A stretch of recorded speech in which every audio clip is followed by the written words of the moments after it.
Classification of elements जो class 10th का chapter 5 था, अब वो लाइफ प्रोसेस ले चुका है वो चैप्टर।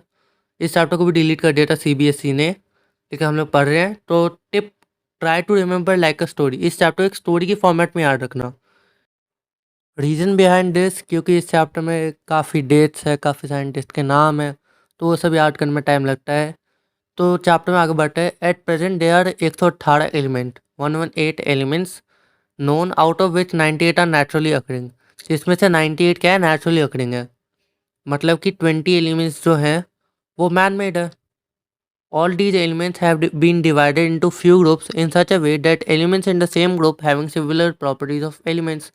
अब जो ऐसे ग्रुप्स में डिवाइड किया गया है, जैसे मेटल्स को एक जगह कर दिया, या फिर एक पैटर्न में कर दिया, जो कि हम आगे पढ़ेंगे, या फिर उनके एल्कली अर्थ मेटल हो गए, एल्कली मेटल हो गए, उनके बेसिस पे कर दिया। तो अभी हम बात करेंगे डोबे हायर ट्राइड्स के बारे में। तो इन्होंने क्या थ्योरी दी, 1817 में जोहान वोल्फ गैंग डोबे हायर ने, जो कि जर्मन केमिस्ट है, उन्होंने एक अटेम्प्ट करा एलिमेंट्स को जो सिमिलर प्रॉपर्टीज़ में है उनको 3 के ग्रुप में अरेंज करने का, जिसको उन्होंने ट्राइड्स का, ट्राइड्स और डोबे हायर। ठीक है। When 3 elements in a triad are arranged in order of increasing atomic mass, the atomic mass of middle element was roughly the average of the atomic masses of the other 2 elements। जैसे कि तुम्हें एक example दे रखा है, यहाँ पे है chlorine, bromine, iodine. तो क्लोरीन का मास में कितना दे रखा है, 35.5 U, bromine 80 U, iodine 127 U।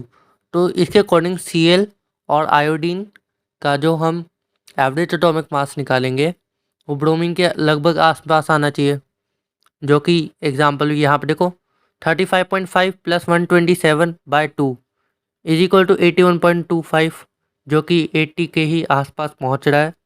तो ये हमारा जो इन्होंने कहा कि सही प्रूफ हो रहा है। Average atomic mass of first and third element is equal to nearly the mass of second element, यही इन्होंने यहाँ पे कहने की कोशिश करी है। तो जो नेक्स्ट थ्योरी या फिर जो एक्सपेरिमेंट नेक्स्ट किया गया था वो है हमारा न्यूलैंड्स लॉ ऑफ ऑक्टेव्स। यहाँ पे क्या दे रखा है, पहले एक बार देख लो। ये elements are arranged in such a way that every 8 element has same properties as in the first element. According to him only 56 elements are found, which is a drawback of Newlands law of octave. देखो इन्होंने कितने करे, 3 element, इन्होंने करे 8 element. यहाँ पे देखो 56 elements करे, क्योंकि यहाँ पे 118 एलिमेंट्स की जरूरत थी, तो ये एक्सेप्ट नहीं कर पाया। ये एक्सेप्ट कब तक कर पाया, कैल्शियम तक के लिए। इन्होंने कुछ और एलिमेंट्स प्लेस करे सेम स्लॉट में। यहाँ पे देखो सारेगामा पाधा नी दे रखा है, डो रे मी फा सो ला टी, ये जर्मन में है। तो सा में क्या आ गया, हाइड्रोजन, फ्लोरीन, क्लोरीन, कोबाल्ट, निकल, ब्रोमीन। रे में क्या आ गया, lithium, sodium, potassium, copper, rubidium. गा में क्या आ गया, beryllium, magnesium, calcium, zinc, strontium. मा में बोरॉन, एल्यूमिनियम, क्रोमियम, यट्रियम, सेलेरियम और लैंथैनम।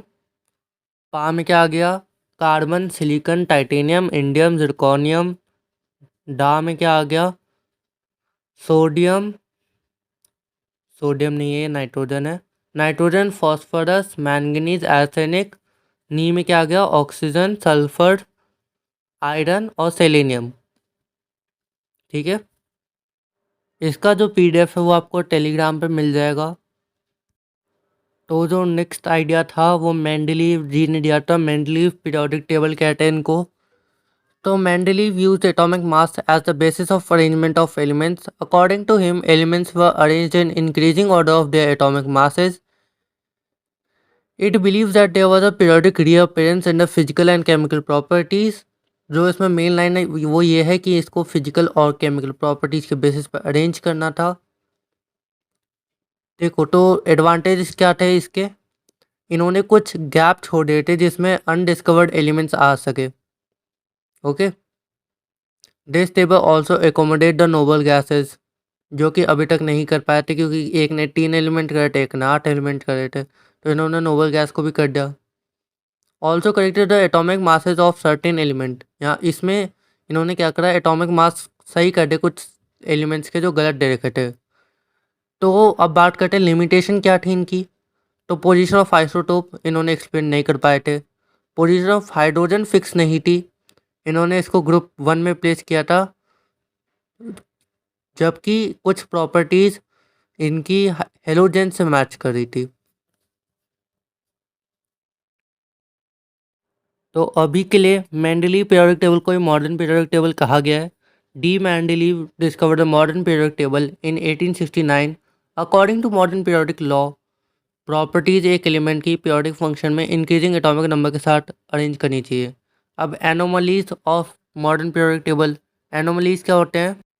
एनोमलीज का मतलब होता है समथिंग डिफरेंट, एबनॉर्मल, पेक्यूलर और नॉट इजीली क्लासीफाइड, जिसको हम क्लासीफाई ना कर पाए या फिर कुछ डिफरेंट हो बाकी चीज़ों से। तो isotopes are placed at one place in the same group.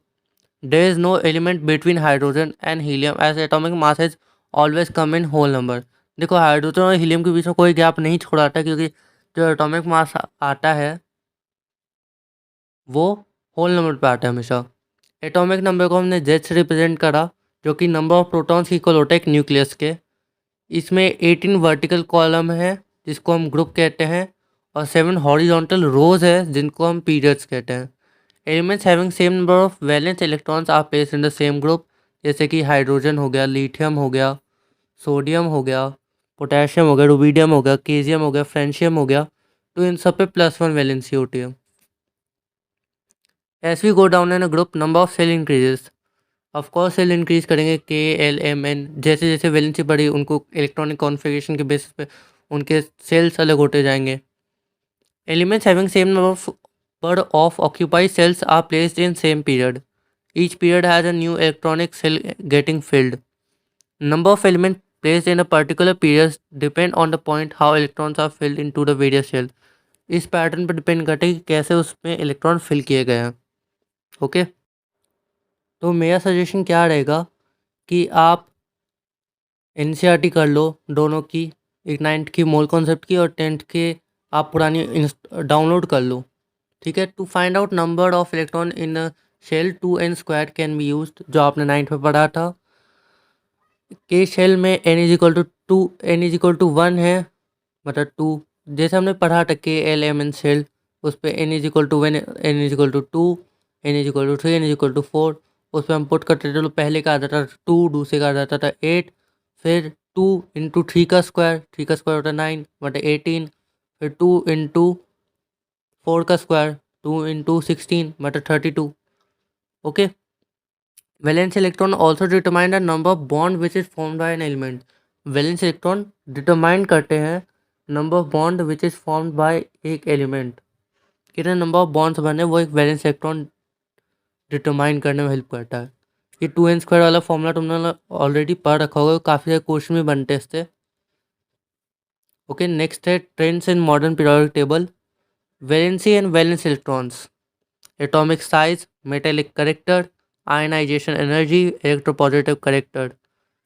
ये देखो, ये थ्योरी है, लेकिन इसको अगर तुम्हें सही से समझना है तो इसके लिए मैंने एक चार्ट बनाया है, उसको देख लो एक बार। तो देखो, ये रहा चार्ट, इस पे क्या देखा है, लेफ्ट टू राइट पे आयनाइजेशन एनर्जी बढ़ती है, इलेक्ट्रॉन एफिनिटी बढ़ती है, down to up electron affinity बढ़ती है, आयनाइजेशन एनर्जी बढ़ती है, atomic radius right to left कम होता है, अप टू डाउन कम होता है, non metallic character corner left से कॉर्नर अपर कॉर्नर राइट पे जाके के बढ़ता है, जैसे तुम लोग को दे रखा है एरोज में। तो इसका मतलब मेन कारण यही है कि इसको देख लो एक बार, तुम लोग समझ लो कि कैसे पीरियोडिक टेबल में कैसे कैसे एनर्जी आयनाइज होती है, फिर इलेक्ट्रॉन एफिनेट होते हैं, एटॉमिक रेडियस क्या है, वो सब देख लो एक बार तुम लोग। और 10th वालों के तो लेक्चर्स चैनल पे चलते ही रहते हैं। तो thank you everyone for watching this video. Subscribe करके जाना, और जितना हो सके अपने दोस्तों के साथ शेयर कर देना इस वीडियो को, जिससे कि उनकी भी हेल्प हो सके।